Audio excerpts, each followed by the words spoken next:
Listeners, আজকে আমি আপনাদের সাথে যে ভয়ঙ্কর একটি ঘটনা শেয়ার করব। এই ঘটনাটি একটি লাশবাহী ভ্যান গাড়ির ঘটনা। সরাসরি ঘটনায় চলে যাচ্ছি। আশা করি পুরো ঘটনাটি শুনবেন, তাহলে হয়তো বুঝতে পারবেন যে ঘটনা কতটুকু ভয়ানক। সেই চাচা, তিনি 1965 সালের দিকে যখন তিনি যুবক ছিলেন, তখন তার বয়স ছিল 15 থেকে 16 এরকম একটা। তখন তিনি ভ্যান গাড়ি চালাইতেন। একদিন রাতের বেলা তিনি যখন ভ্যান গাড়ি চালিয়ে বাড়ির দিকে ফিরতেছিলেন, ঠিক তখন একটা লোক তাকে থামায় এবং বলে যে তার একটা লাশ আছে। লাশটাকে ইউনিয়নপুর নামে একটা জায়গা আছে, সেখানে একটা হাসপাতাল আছে বাজারের সাথেই। সেখানে নিয়ে যেতে হবে তাকে। সেই চাচা তখন রাজি হয় না। পরবর্তীতে তাকে বলে যে আপনাকে টাকা বাড়িয়ে দিব। যাই হোক, অনেক টাকা দিতে চায়, যে এত টাকা দিব, আপনি একটু নিয়ে যান। অনেক টাকার কথা যখন বলে, তখন সে রাজি হয়ে যায় এবং সেই লাশটাকে ওই লোকটার সাথে ধরে গাড়িতে উঠায়।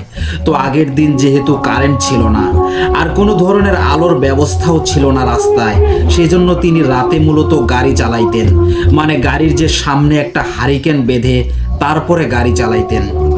সেই হারিকেনের আলোতে সেই লাশটাকে নিয়ে আস্তে আস্তে গাড়ি চালায় এবং সে সুন্দর মতো সেই ইউনিয়নপুর বাজারে পৌঁছান এবং সেই হাসপাতালের কাছে যখন যান, তখন দেখতে পান যে সেই হাসপাতালের কাছেই তার কয়েকজন আত্মীয় স্বজন আছে ওই লাশটার।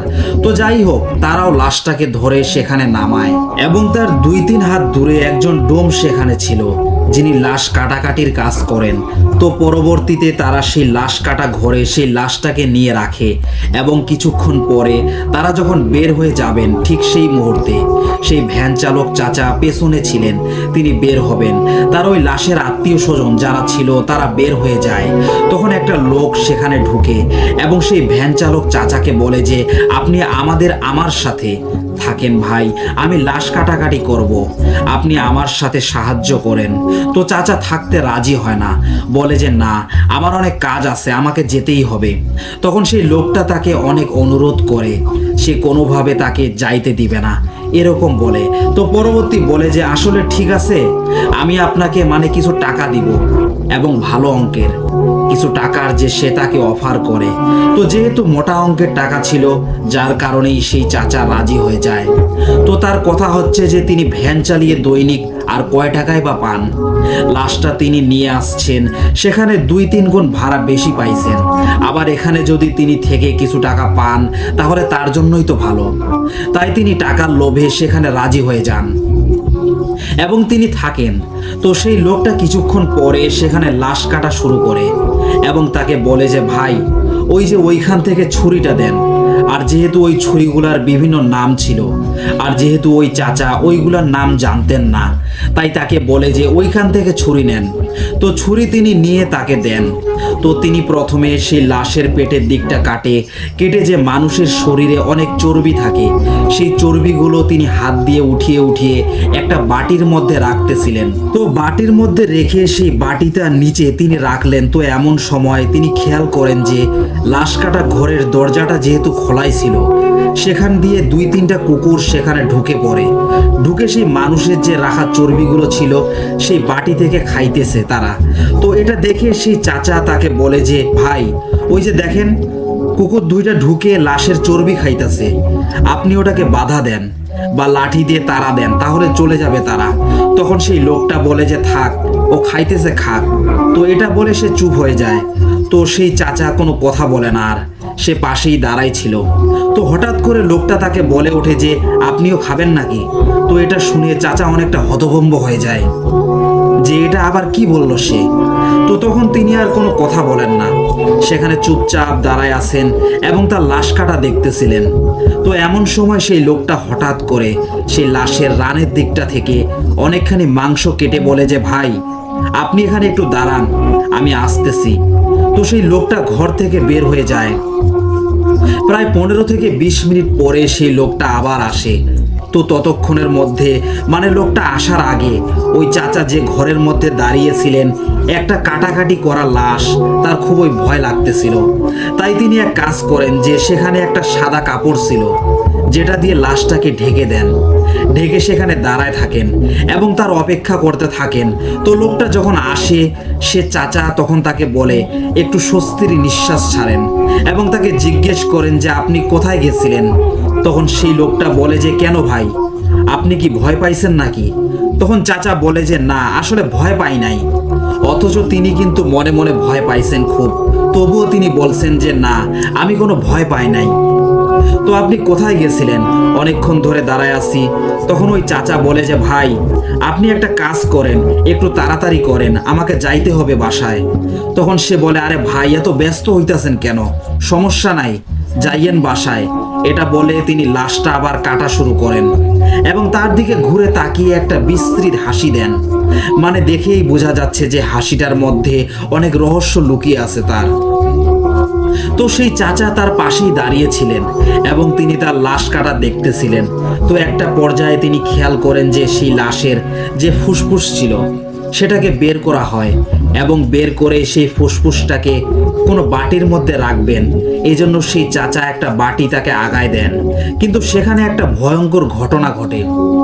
সে তখন দেখে যে সেই ফুসফুসটা বাটিতে না রেখে তিনি খেতে শুরু করেন। তো এটা দেখে সেই চাচা সবচেয়ে বেশি অবাক হয়ে যান এবং সে তাকায় থাকে যে এইটা আবার কি দেখতেছি। তো হঠাৎ করে দেখেন যে সেই লোকটা যে ডোম ছিল তার চেহারাটা মানে বিকৃত হয়ে যায়, ভয়ানক একটা চেহারা এবং চোখগুলো লাল হয়ে যায়। তো এইটা দেখে তিনি মারাত্মক ভয় পেয়ে যান এবং তিনি এও বলেন যে ভয়টা যে এরকম অন্য কেউ যদি দেখতো, তারা নিজ চোখে দেখে কতটুকু পরিমাণ যে একটা ভয় পেত, সে এটা একমাত্র সে নিজেই বুঝতে পারবে। এছাড়া এটা অন্যকে বলে কখনোই বোঝানো সম্ভব না যে সেখানের পরিস্থিতিটা কি ছিল। কিন্তু চাচা ছিলেন একজন গ্রামের মানুষ, তিনি তেমন বেশি একটা ভয় পান না। আর যদি তিনি ভয় পাইতেন সেই লাশ নিয়ে তিনি একা আসতে রাজি হইতেন না। তো তিনি সেই গাড়িটার মধ্যে সেই লাশটাকে নিয়ে একা চলে আসছেন অনেকটা পথ, তবুও তিনি ভয় পান নাই। আর সেই চাচা যেহেতু বলতেছে যে এখন আমি দেখে সবচেয়ে বেশি ভয় জীবনের মধ্যে পাইছি, তাহলে বুঝতে হবে যে ওই সময়টার পরিস্থিতিটা কিরকম ছিল। তো চাচা বলে যে এটা দেখে একটা দৌড় দেই। আমি দৌড়ে আমি আমার ভ্যান গাড়িটার ওইখানে চলে যাই এবং সেই লোকটা পিছন থেকে বলতেছে যে আরে ভাই কোথায় যান, একটু খাবেন নাকি, একটু খেয়ে যান। তো এইটা বলে কিন্তু সেই চাচা ভ্যান গাড়িটার কাছে যে মানে সে চাইছিলেন যে ভ্যান গাড়িটা নিয়ে মানে চালায় সেখান থেকে চলে যাবেন, কিন্তু তিনি ভ্যান গাড়িটার কাছে যাওয়া মাত্রই তিনি সেখানে অজ্ঞান হয়ে পড়ে যান। এবং পরবর্তীতে যখন তার জ্ঞান ফিরে সকালবেলা, তিনি দেখতে পান যে ওইখানকারই কিছু মানুষ তাকে সেখান থেকে উদ্ধার করে তার মাথায় পানি ঢালছেন, হাত পায়ে তেল দিচ্ছেন। তো পরবর্তীতে তিনি তাদেরকে এই সমস্ত ঘটনা খুলে বলেন যে এই ঘটনা তার সাথে ঘটছে। তো পরবর্তীতে তারা সেই লাশ কাটা ঘরে যে দেখেন যে সত্যি সত্যি সেই লাশটা একটা বিকৃত লাশ ছিল, মানে লাশটার বিভিন্ন অঙ্গ কাটা ছিল। অথচ সেই ডোম ওই লাশ কাটা ঘরের তিনি সেই রাতে আসেন নাই। সেখানে আসলে লাশটা পরের দিন কাটার কথা ছিল, কিন্তু পরবর্তীতে তারা সবাই যে দেখে যে লাশটার এই অবস্থা এবং ওই চাচাকে জিজ্ঞেস করে যে সে দেখতে কিরকম ছিল। তিনি সমস্ত বিবরণ দেয়, কিন্তু বিবরণ অনুযায়ী সেই ডোমের মতনই ছিল দেখতে। কিন্তু পরবর্তীতে তিনি যখন ভয় পান তখন বুঝতে পারেন যে ওটা কোনো ডোম ছিল না, ওইটা খারাপ কিছু ছিল। তো পরবর্তীতে ওই চাচা বাড়িতে চলে আসেন এবং তাদের ওইখানে একজন কবিরাজের কাছে যান। তখন সেই কবিরাজটা বলে যে তুমি যখন লাশটা নিয়ে আসতেছিলা তখন এটা একটা খারাপ পিশাচ যে লাশ খেকো, মানে সেই জিনিসগুলো লাশ খায়, এরকম একটা কিছু তোমার পিছু নিছিল। কিন্তু তোমার গাড়ির মধ্যে হারিকেন থাকাতে, মানে আগুন থাকাতে এবং তুমি সাহসী হওয়ার কারণে সে তোমার কাছে আসতে পারে নাই। তো পরবর্তীতে তুমি যখন সেই ডোম ঘরে লাশটা রাখার জন্য গেছিলা এবং সে ওই লাশটা সেই ডোম ঘর থেকে খেয়ে নিছে এবং পাশাপাশি তোমার ক্ষতি করার চেষ্টা করছে, কিন্তু তুমি এতটাই সাহসী ছিলা যার কারণে সে তোমার কোনো ক্ষতি করতে পারে নাই। তো লিসেনার্স, এই ছিল ঘটনা। তো ঘটনাটা যদি আপনাদের ভালো লেগে থাকে তাহলে লাইক করুন, কমেন্ট করে আমাদের জানান ঘটনাটা আপনাদের কেমন লাগলো। ভালো লাগলে অবশ্যই শেয়ার করুন এবং আমাদের চ্যানেলটি সাবস্ক্রাইব করতে ভুলবেন না। লিসেনার্স, এবার আমরা পরবর্তী ঘটনায় চলে যাব। আর এই ঘটনাটি একটি পুকুরকে কেন্দ্র করে। পুকুরের পূর্ব পাশে ছিল ধান ক্ষেত আর একপাশে ছিল গাছপালা। পুকুরটি গ্রামের একটি পাশে সম্ভবত, এভাবে তিনি বোঝাতে চেয়েছেন। এবং ছোট্ট একটি বাঁশঝাড় দক্ষিণ পাশে ছিল। পারিবারিক কবরস্থান উত্তর ও পশ্চিম দিকে ছিল। এই পুকুরটি ছিল গ্রামের লোকদের পানির প্রধান উৎস। কারণ খরার সময় যখন অন্যান্য পুকুরে পানি থাকতো না, তখন এই পুকুরে পর্যাপ্ত পানি পাওয়া যেত। তাছাড়া তখনকার সময়ে পুকুর ছিল পানির প্রধান উৎস। কিন্তু এই পুকুরকে নিয়ে সবাই চিন্তিত থাকতো, কারণ কার জীবন কখন নেয় কেউ জানতো না। আপনারা হয়তো ভাবছেন পুকুর কিভাবে মানুষের প্রাণ কেড়ে নিতে পারে। সবাই বুঝতে পারবেন, সাথে থাকুন। এই পুকুরে অনেকের প্রাণনাশের ঘটনা ঘটলেও আমি আপনাদের সুন্দরভাবে ঘটনাটি বুঝিয়ে বলবো। ঘটনা বৈশাখ মাস। কৃষকরা খেতে কাজ করতে ব্যস্ত। এমনই একদিন এক মহিলা তার স্বামীর জন্য খাবার নিয়ে পুকুরের পাড় দিয়ে যাচ্ছিল। তার কোলে তার 2 বছরের বাচ্চা ছিল। তখন খেতে কর্মরত কৃষকরা লক্ষ্য করলো মহিলা তার কোলের বাচ্চাটিকে কোল থেকে ফেলে দিয়ে পুকুরে পড়ে গেলেন। কিন্তু সাঁতার জানা সত্ত্বেও তিনি সাঁতার না কেটে পানিতে তলিয়ে যেতে লাগলেন। অথচ গ্রামের ছোট্ট থেকে বড় সবাই ভালো করে সাঁতার জানতেন। এদিকে কৃষকরা সবাই পুকুরের পাড়ে ছুটে এলেন। কৃষকরা আস্তে আস্তে ওই মহিলা পানিতে তলিয়ে গেছে। তখনই বাকি কৃষক পানিতে ঝাঁপিয়ে পড়েন। কিন্তু ওই মহিলাকে খুঁজে না পাওয়ায় তার স্বামীকে খবর দেওয়া হয়। তার স্বামী ছুটে এসে পানিতে ঝাঁপিয়ে পড়েন। ইতোমধ্যে পুকুর পাড়ে ছোটখাটো ভিড় জমে গেছে। সবাই নিমিষে পুকুরে বুঝতে পারে যে কি কারণে তাকে পাওয়া যাচ্ছে না। হতাশ হয়ে ওই মহিলার স্বামী পানি থেকে উঠে আসে। তার স্বামী গ্রামবাসীদের কাছে তার স্ত্রীর লাশটা অন্তত পাওয়ার অনুরোধ করে। গ্রামবাসী এক খ্রিস্টান কবিরাজকে খবর দেয়। ওই কবিরাজ বলে যে তিনি কাল এসে তাদের সাথে দেখা করবেন। পরদিন কবিরাজ আসেন এবং বলেন তিনি লাশ তুলতে পারবেন, তার অনেক লম্বা রশি লাগবে। প্রথমত বিশাল এক রশি কবিরাজ তার কোমরে বেঁধে পানিতে নেমে পড়েন। প্রায় 5-7 মিনিট পর এক মহিলার লাশ পানিতে ভেসে ওঠে।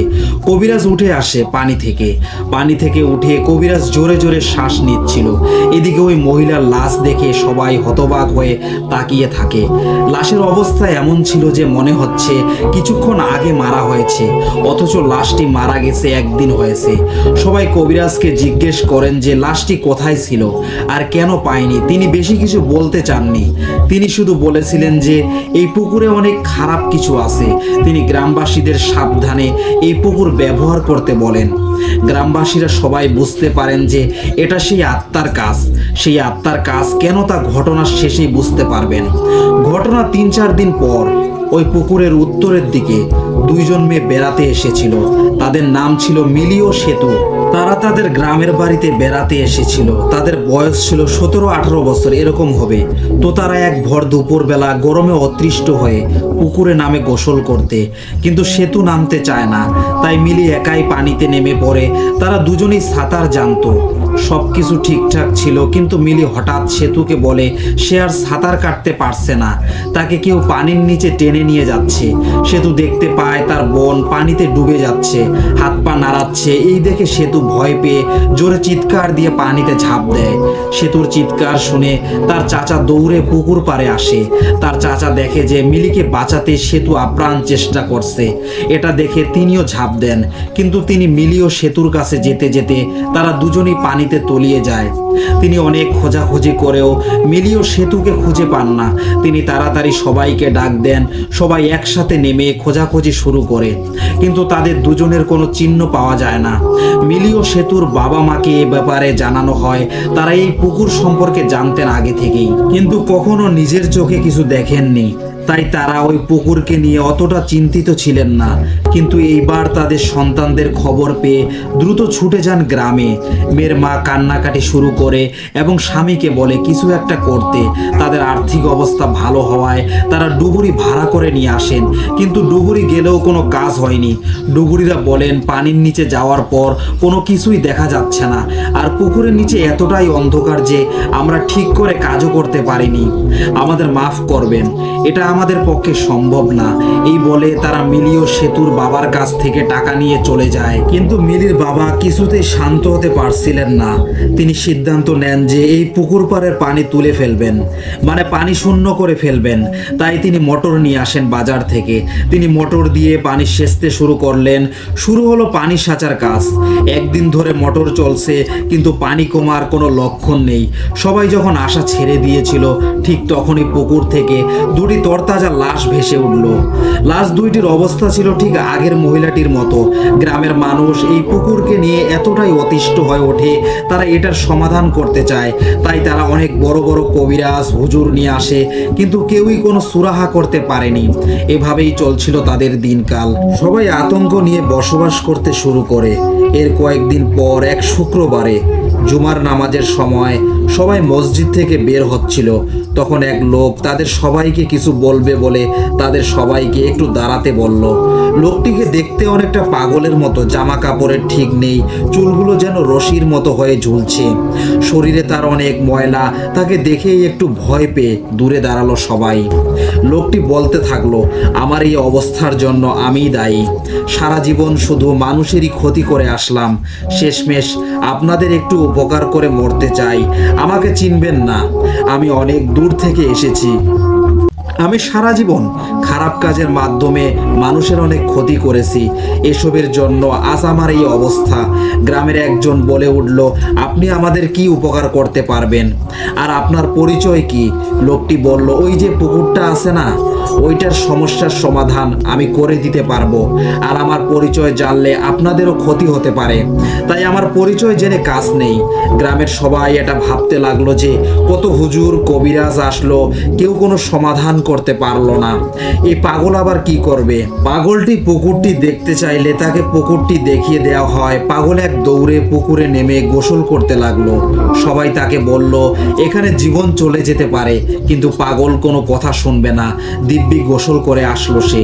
পুকুর থেকে উঠে বলল, আপনাদের আমি এই পেরেশানি থেকে মুক্ত করে দিতে পারি। তার জন্য আমার এই পুকুরের আশেপাশে কয়েকদিন থাকতে হবে। তারা একটি বাড়ির গোয়াল ঘরের বারান্দায় তার থাকার ব্যবস্থা করে দিল। এভাবেই চলতে থাকে কিছুদিন। মাঝে মধ্যে ওই পাগলকে কোথাও দেখা যেত না, আবার হুট করে চলে আসতো। এক জুমার নামাজের পর ওই পাগল সবাইকে একসাথে করে বলতে লাগলো, আপনাদের সমস্যা কালকের মধ্যে সমাধান হয়ে যাবে, আর কালকে আমার জানাজা পড়িয়ে দিয়েন। আর আমার জন্য সবাই একটু দোয়া করবেন, আল্লাহ যেন আমাকে মাফ করে দেন। আর আমি এক হুজুরের ঠিকানা দিয়ে যাচ্ছি, ওখানে যাবেন, ওখানে গেলেই সব কিছু বুঝতে পারবেন। এই বলে পাগলটি একটা ঠিকানা দিয়ে চলে যায়।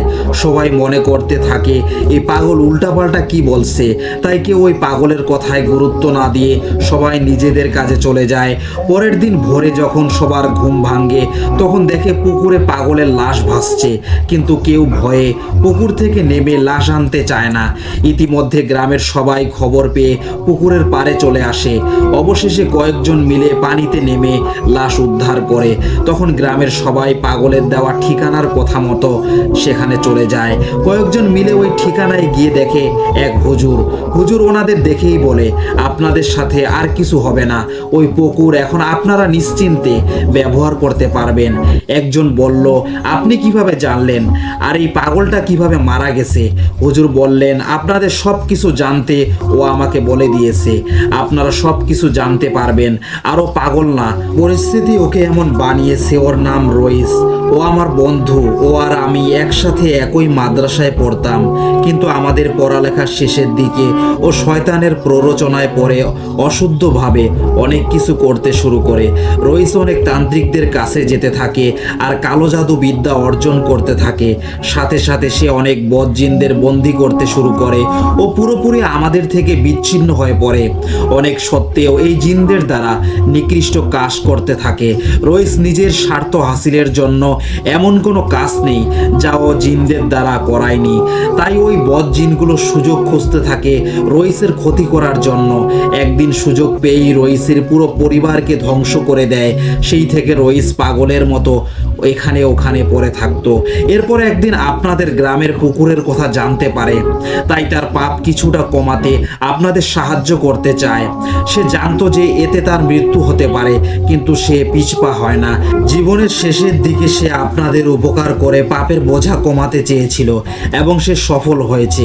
এখন আপনাদের দোয়ায় যদি আল্লাহ তাকে মাফ করে দেন, তাহলে তার এই ত্যাগ সার্থক হবে। সবাই ভয়ক্রান্ত মন নিয়ে হুজুরের কথা শুনছিলেন। একজন জিজ্ঞেস করলো, এই জন্য কি রইস আমাদেরকে তার জানাজা পড়িয়ে তার জন্য দোয়া করতে বলেছেন? হুজুর মাথা নাড়িয়ে বলল, হ্যাঁ। আবার আরেকজন জিজ্ঞেস করলো, কিন্তু হুজুর আমাদের গ্রামের উপরে কি এমন আছে যা জীবন কেড়ে নেয়? হুজুর বলতে শুরু করলেন, আসল কথাই তো আপনাদের বলা হয়নি। বহু আগে আপনাদের বাপ দাদাদের আমলে আপনাদের গ্রামে বেদের দল আসে এবং আশ্রয় নিয়েছিল। তখনকার সমাজ কুসংস্কার থাকলেও মানবতার খাতিরে বেদের দলকে একটি মাঠে জায়গা দেওয়া হয়। তারা সেখানে তাঁবুঘরে বসবাস করে। এক পর্যায়ে গ্রামের চেয়ারম্যানের ছেলের সাথে বেদের দলের একটা মেয়ের সম্পর্ক তৈরি হয়। সাধারণত গ্রামে কোনো কথা লুকানো যায় না, সবাই সব কিছু জেনে যায়। ঠিক তেমনি ভাবে চেয়ারম্যানের ছেলে ওই বেদের মেয়ের সম্পর্কের কথা জানাজানি হয়ে যায়। গ্রামের মানুষরা কুসংস্কারের বশবর্তী হয়ে ওই সম্পর্ক মেনে নিতে চায় না। তারা মেয়ের দলের উপর অত্যাচার শুরু করে। কিন্তু গ্রামের চেয়ারম্যান বেদের মতো নিচু জাতের মেয়ের সাথে নিজের ছেলের সম্পর্ক মেনে নিতে পারছিল না। অন্যদিকে তার ছেলেও বলে যে ওই মেয়েকে ছাড়া সে বাঁচবে না। তাই গ্রামের চেয়ারম্যান কিছু লোকজন নিয়ে ওই মেয়েকে তুলে নিয়ে আসে ওই পুকুরে এবং সবাই তাকে নির্যাতন করে সেখানে হত্যা করে। পরদিন ওই ঘটনা জানাজানি হয়ে যায়। বেদে দলকে গ্রাম থেকে চরম অপমান করে তাড়িয়ে দেওয়া হয়। গ্রাম থেকে বের হয়ে ওই মেয়ের বাবা তার নির্দোষ মেয়ের এমন পরিণতি মেনে নিতে পারেনি। তাই সে এক কবিরাজের কাছে যায় এবং সব ঘটনা খুলে বলে এবং কবিরাজকে অনুরোধ করে যে কালো জাদুর মাধ্যমে ওই গ্রামবাসীকে চরম শাস্তি দিতে। বেদের কষ্ট দেখে কবিরাজ বদজিনেদের মাধ্যমে ওই গ্রামের মানুষের ক্ষতি করতে চালান করে দেয় আর তাদের ওই পুকুরেই থাকতে বলা হয়, কারণ গ্রামে পুকুর সব কাজেই ব্যবহার করা হতো। জিনগুলো ছিল সংখ্যায় অনেক বেশি, তাদের সাথে পেরে ওঠা কোনো পক্ষেই সম্ভব না। আর অনেক আগেই কালো জাদু করায় যা যা দিয়ে কালো জাদু করা হয়েছিল সেসব খুঁজে পাওয়া ছিল অসম্ভব একটা কাজ ছিল। তাই অনেক হুজুর আপনাদের সমস্যার সমাধান করতে পারেনি। সবাই অবাক হয়ে হুজুরের কথা শুনছিল আর জিজ্ঞেস করলো, তাহলে রইস মিয়া কিভাবে সমাধান করলেন? হুজুর বললেন, রইস সারা জীবন অনৈতিক কর্মকাণ্ড করে যতগুলো বদজিন বন্দি বানিয়ে রেখেছিল সবাইকে সে বলল যে ওই পুকুরে অবস্থিত বদজিনগুলোকে মারতে হবে এবং রইস এটাও বলে দিল যদি তারা মারে, মানে রইসের জিনগুলো যদি এ কাজে সফল হয় তবে তাদের রইস মুক্ত করে দেবে। এই কথা শুনে জিনগুলো রইস মিয়ার কথা মতো ওই পুকুরে গিয়ে ওখানে বসবাসরত জিনগুলোর সাথে লড়াই শুরু করে। এক পর্যায়ে তারা সফল হলেও তাদের অনেকেই নিহত হয়। রইস মিয়ার জিনগুলো মুক্ত হয়ে গেছে। তারা তখন রইস মিয়ার উপরে প্রতিশোধ নেওয়ার জন্য মেরে ফেলে তাকে, কারণ রইস মিয়া ওদের অনিচ্ছা সত্ত্বেও ওদের দিয়ে অগণিত কুকর্ম করিয়েছিল। গ্রামের লোকগুলো প্রশ্ন করে, আপনি এত কিছু জানলেন কিভাবে? তখন হুজুর বললেন, গত রাতে রইস আমার কাছে এসে সব কিছু বলেছিল। আপনাদের গ্রাম থেকে ওর ক্ষমতা কাজে লাগিয়ে এই সব কিছু জানতে পেরেছি। আপনারা যদি অভয় দেন তাহলে আমার বন্ধুর জানাজা আমিই পড়াবো। গ্রামবাসীরা রাজি হলো। পরদিন জানাজায় সবাই উপস্থিত হয়ে তার জন্য দোয়া করে। গ্রামের এক কবরস্থানে কবর দেওয়া হয়। এরপর থেকে ওই পুকুরে আর কোনো কিছু ঘটেনি। এই ছিল ঘটনা। সো লিসেনার্স, এবার আমরা পরের ঘটনায় চলে যাব। আর এই ঘটনাটি আসলেই অনেক ভয়ঙ্কর, আপনারা শুনলেই বুঝতে পারবেন। তো আমি ঘটনায় সরাসরি চলে যাই। আমি আমার পরিচয়টা গোপন রাখতে চাই। আমি রাজশাহী থেকে বলছি। আমি একজন ছাত্র, বাবা মার একমাত্র ছেলে। আমার বয়স অনেক কম। আমার সাথে কখনো কোনো রকম ভৌতিক বা প্যারানর্মাল ঘটনা ঘটেনি। আমরা জানি যে আল্লাহ মানুষ জাতি এবং জিন জাতি সৃষ্টি করেছেন, সুতরাং আমি এগুলোকেই বিশ্বাস করি। বর্তমানে আমরা অনেক খারাপ একটা সময়ের মধ্য দিয়ে যাচ্ছি। হতাশার মধ্যে ঢলে পড়েছি। অনেকেই অনেক মর্মান্তিক পদক্ষেপ গ্রহণ করে ফেলছে। আমরা অনেকেই শুনে শুনেছি যে ভারতে জনপ্রিয় অভিনেতা আত্মহত্যা করে, নিজের অকাল মৃত্যু ঘটায়। তার মারা যাবার 1 মাসেরও বেশি সময় হয়ে গেছে। হতাশা ছিল তার জীবনে, আমাদের জীবনেও প্রতিনিয়ত আসে, কিন্তু আমাদের সেটা মোকাবেলা করে যেতেই হবে। চারিদিক থেকে এমন অনেক খারাপ খারাপ সংবাদ আমাকে প্রচণ্ড ভাবিয়ে তুলছে। আমি আমার জীবনে এমন ঘটা একটা ছোট্ট ঘটনা শেয়ার করতে যাচ্ছি। আসলে এটা কোনো ঘটনা না, এটা ভৌতিক না, এটা একটা খারাপ স্বপ্ন আপনাদের মাঝে শেয়ার করতে চাই, যা কিছুটা হলেও অস্বাভাবিক। আমি নর্মালি রাত করেই ঘুমাই, ফজরের নামাজ শেষ করেই ঘুমাতে যাই, কিন্তু একদিন আমি খুব তাড়াতাড়ি ক্লান্ত শরীর নিয়ে ঘুমিয়ে যাই, এবং সেদিন আমি একটানা 12 ঘন্টার মতো ঘুমিয়েছি। আমি খারাপ স্বপ্ন সেভাবে দেখি না, কিন্তু সেদিন আমার দেখা অদ্ভুত স্বপ্ন দেখি, যা ভাবলেই সারা শরীরের লোম দাঁড়িয়ে যায়। আমি সরাসরি ঘটনায় চলে যাই। আমি দেখলাম আমি একটা খারাপ কাজ করতে চলেছি, দুনিয়ার সবচেয়ে পাপ কাজ, তা হলো আত্মহত্যা। কেন করছি তা জানি না, তা আমার জানা ছিল না। আমি কোনো রকমের ডিপ্রেশনে ছিলাম না, শুধু দেখলাম আমি সিলিং ফ্যানের সাথে দড়ি পেঁচিয়ে ঝুলে যাওয়ার জন্য প্রস্তুতি নিচ্ছি। আমি তখন খুব কাঁদছিলাম, কারণ আমি সবার মাঝ থেকে বিদায় নিতে চলেছি। তার কিছুক্ষণ পর জ্ঞান হারিয়ে ফেলি। জ্ঞান ফেরার পর আমি দেখি আমার নিথর শরীর ঝুলে আছে, কারণ দেখলাম আমার পা খাট থেকে কয়েক ইঞ্চি উপরে, আমার ঘাড় বাঁকা হয়ে গেছে এবং আমি নড়াচড়া করতে পারছি না। তখন বুঝলাম আমার শরীর আর আমার নেই। কিছুক্ষণ পর দরজা ভেঙে বাবা মা রুমে ঢুকতে যেয়ে দেখে তার ছেলের নিথর শরীর ঝুলে আছে। তারা অনেক কান্নায় ভেঙে পড়লেন। তাদের কান্না দেখে আমি বুঝলাম আমার মৃত্যু নিশ্চিত হয়েছে। তারপর আমি আবার জ্ঞান হারিয়ে ফেলি। জ্ঞান ফেরার পর দেখি আমি আমার গ্রামের বাড়ির বারান্দায় শুয়ে আছি, ঠিক ওইভাবেই যেভাবে আমার দাদাকে শোয়ানো হয়েছিল। আমাদের বাড়ি বিশাল বড় এবং অনেক পুরনো, সবাই উপস্থিত অনুভব করতে পারছিলাম। আমি উঠে বসে গেলাম এবং লাশের দিকে তাকিয়ে দেখি আমার অসহায় শরীর এক গভীর ঘুমে আছে। নিজের লাশের দিকে আমি অসহায় হয়ে তাকিয়ে আছি। তখন আমার লাশ কাফনের কাপড়ে মোড়ানো হচ্ছিল। আমি আমার মায়ের কান্নার আওয়াজ শুনতে পাচ্ছিলাম, কিন্তু অবাক করা বিষয় ছিল একটা, তা হলো উপস্থিত ছিল যারা, তাদের একজনকেও আমি চিনি না। তাদের প্রত্যেকেই কাপড় পরে দাঁড়িয়ে আছে, একই কাপড় পরে, এবং তাদের উচ্চতা ছিল অনেক, সাধারণ মানুষের মতো না। এমন দেখায় না তাদের মুখ দেখা যাচ্ছিল না, মুখের কাছে কালো অন্ধকার। আমি তাদের দিকে লক্ষ্য না করে নিজের লাশের দিকে তাকিয়ে থাকলাম। কিছুক্ষণ পর দেখি আমার লাশকে তুলে নিয়ে যেতে হচ্ছে এবং তাদের সাথে আমি যোগ দিলাম। একটা মানুষের লাশ অনেকটা ভারী হয়ে থাকে, তাই একসাথে অনেকেই বহন করে, কিন্তু আমার লাশ শুধু 3 জন বহন করছে। এত ভারী থাকা সত্ত্বেও তাদের মধ্যে একজন আমাকে বলে, তুমি খাটিয়ার একটা পাল্লা ধরো। আমি শুনে অবাক হয়ে যাই, কারণ আমার আত্মাকে সে দেখতে পায় এবং আমাকে আদেশ দেয়। আমি তখন খাটিয়ার একটা পাল্লা আমার কাঁধে তুলে রাখলাম। সাথে সাথে তার ওজন নিতে না পেরে আমি পড়ে যাই। তারা এটা দেখে এবং ভীষণ ক্ষেপে আমাকে কথা শোনাতে থাকে, নিজের লাশ নিজে বহন করার যোগ্য নাই, এ ধরনের কথা বলতে থাকে। আমার চোখে পানি চলে আসে। তাদের সাথে সাথে আমি হাঁটতে থাকি। অনেকক্ষণ পর নিজেকে তাদের সাথে এক খোলা মাঠে আবিষ্কার করি। সবাই এক কাতারে দাঁড়িয়ে, আমিও তখন আমার লাশের পাশে দাঁড়িয়ে।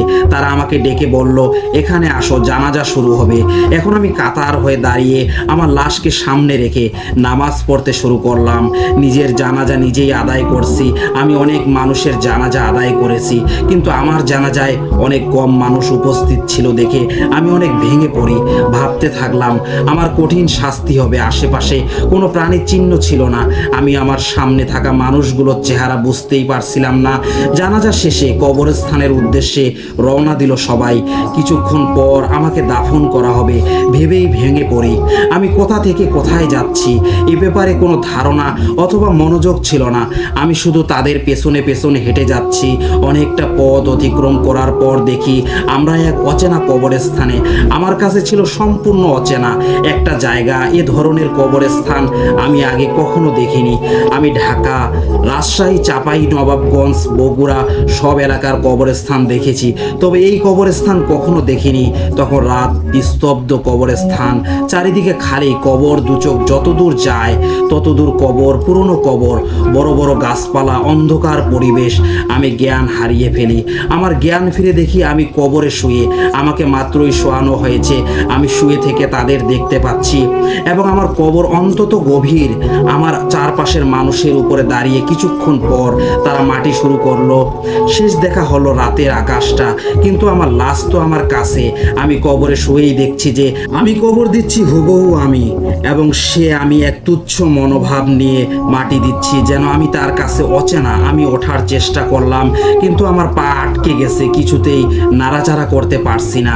আমাকে ফেলে রেখে চলে গেল সবাই, মাটি দিয়ে আমাকে ঢেকে রেখে চলে গেল। আমি একা রয়ে গেলাম।